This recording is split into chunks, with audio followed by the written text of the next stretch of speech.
tebannalaba bujulizi, ate abaliko obujulizi bo tebali mu kkooti. Musabire ensi yaffe, buli ayiwa omusaayi olwaleero oguli halaali, tusabe omusaayi gwa halaamu gukome. Assalamu alaikum warahmatullahi wabarakatuh. Idi mubaraka. Alaikum salam. Haji Latifu, obuddeyo babulidde bw'ojja toola salaamu yokka. Wa alaikum salam wa rahmatullahi wa barakatuh. Fadillahi ta'ala. Webale kunyanguyizaamu. Kwesitakoonyeko ansonyiwe naye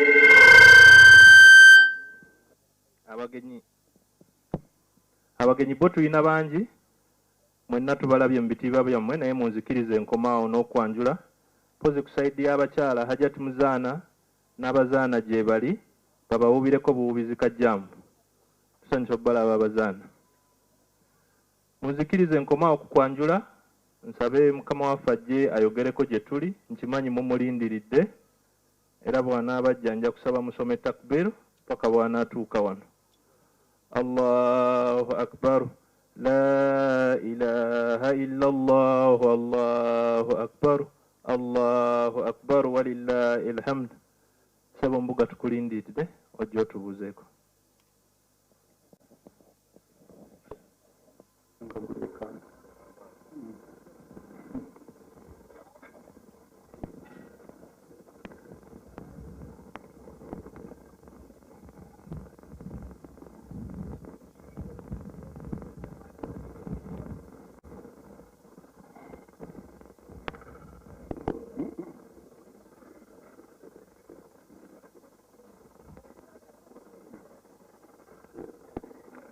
Allahu akbar, Allahu akbar, Allahu akbar.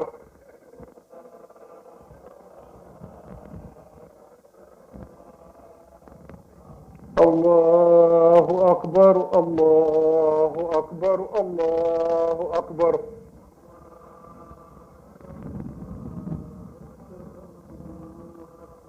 La ilaha illallah, Allahu akbar.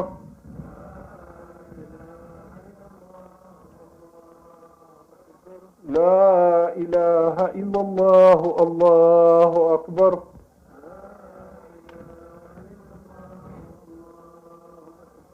الله أكبر، الله أكبر، الله أكبر.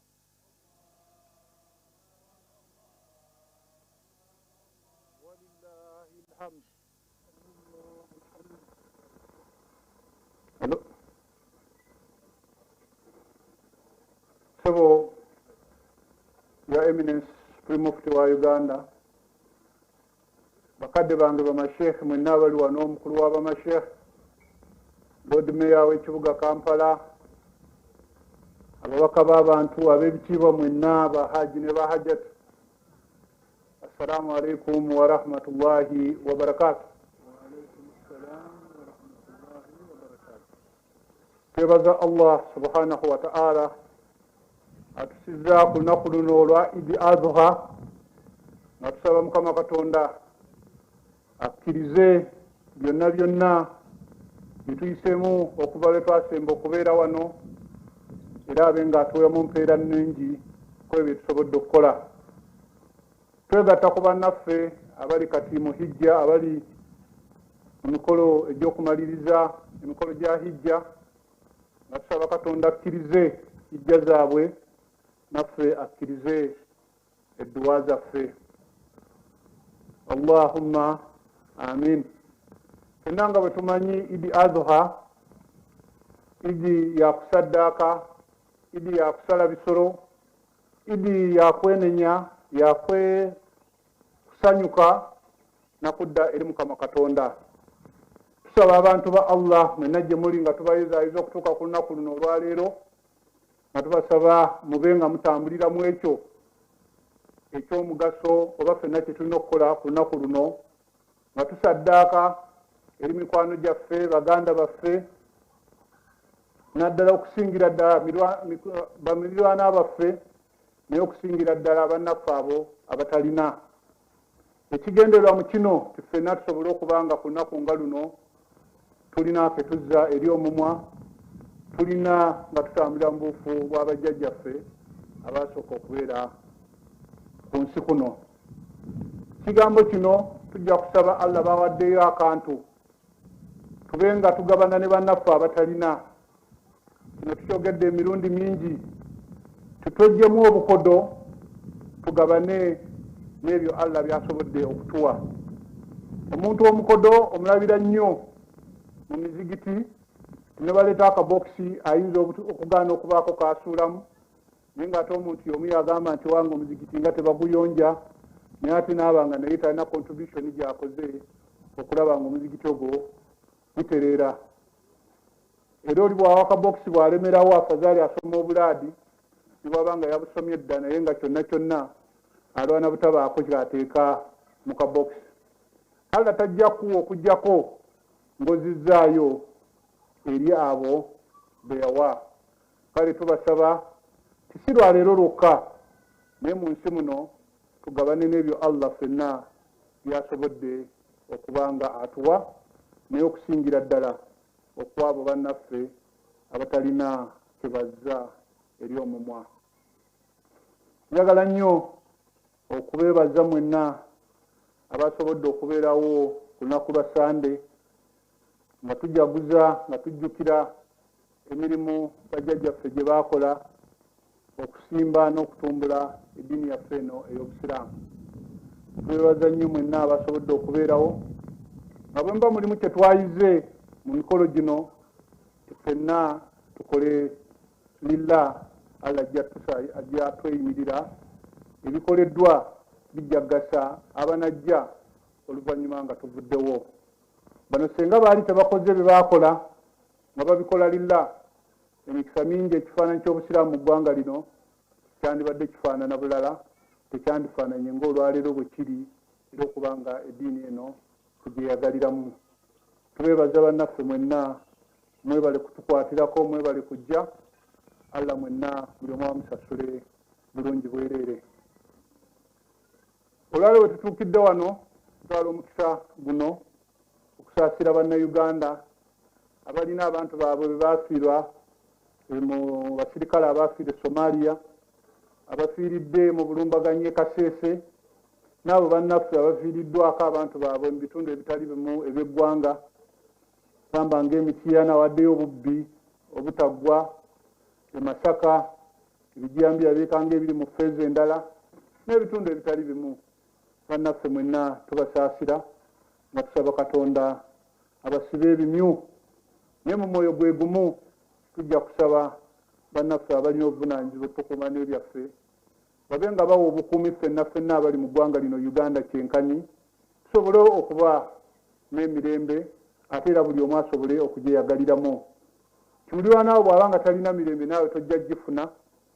Kino okirabira ku bakungu ba gavumenti n'abanene abamu abali wano, omulaba nga bw'aba atambula ayita n'emmundu nnyingi nnyo.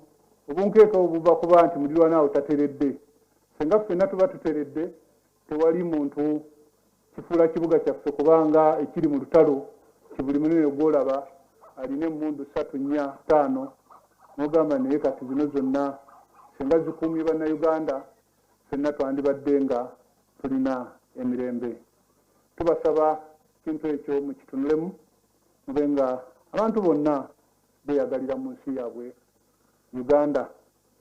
Myezi 3 ena 5 egiyise, enguudo mu Kampala n'ebitundu ebimu zibadde mu mbeera mbi nnyo. Njagala okusiima omulimu ogukoleddwa okugezaako okuba ebiraka wano ne wali, tusobole okuba nga tutambula nga tetulina nnyo buzibu mu nguudo zaffe ez'e Kampala. Ekyennyamiza nti kolansi ate bamukuba mu ttaka, simanyi bbanga ki ekyekikoleddwa bwe kinaasobola kuwangaala, naye nga tusiima ako akatono akakoleddwa, oba oli awo mu bajeti mulimu ssente ezaateereddwamu okuba nga ddala enguudo zino zikolebwa ddala, ffenna ne tuba nga tutambulirako nga tuzeesiimisa. Olwaleero lunaku lwa kusala bisolo n'ennaku eziddako, twagala bakooya nnyo twabatuuza ku lunaku olwa Sande. Ebigambo byaffe tebijja kuba bingi. Twebaza mwenna abasobodde okujja n'okusaala Idi nga tusaba Katonda mwenna buli omu abenga amuwa mirembe. Ffenna olunaku lwa Idi lunaku lwa kusanyuka, si lwa kukola, naye okuggyako bana bannaffe ababeera mu service industry nga bannamawulire bano bokka be balina enkizo okubanga bo basigala bakola ku lunaku zino ennaku eza Idi. Tubata mangu musobole okuddayo mubeere ne famire zammwe n'ab'omu maka, muleme ate kugamba nti twabasuyisizza wano, omuntu n'ava wano ku ssaawa 5 n'atuuka ewuwe 12 n'agamba aludde wa mbuga. Kyondoza nakyo si kituufu. Tubata mangu musobole okubeera n'abantu b'omu nnyumba yammwe. Bokka bano ab'omu service industry be balina enkizo okusigala nga bakola. N'emikwano gyange enfiira bulago bambega, abo bo tebava ku mulimu, balina okusigala nga bakola. Naye simanyi lwaki bamala obudde ku nze, kubanga byenjogera mu lwatu byenjogera mu kyama, ate ne bw'onojja wano n'otuuka bakamaabo kubanga TV kweziri biba byatuuseeyo dda. Kale tubaaniriza naye nga mwebala omulimu gw'omukola, naye obuzibu bwonna ate kugyeteka, ate nakulinda musiraamu ng'asaala ali ku sujudu n'oyagala awulire byaloopa ewa Mukama Katonda. Ebyo tebikwatako yahe, muleke ayogere byonna. Oba oli awo yeebaza na mirimu gye mukola, naye bannaffe tubeebaza nnyo omulimu ogwo mukola, senga mugongera mu kulaba ebyobukesi mu bantu abatemulwa, ababbibwa, abali mu ebyo nga mubakwata tebannaba kuba kukola ebyo ebivve. Mwebale nnyo, wakulu am wa antum bikhairi. Assalamu alaikum wa rahmatullahi wa barakatuh. Eid Mubarak.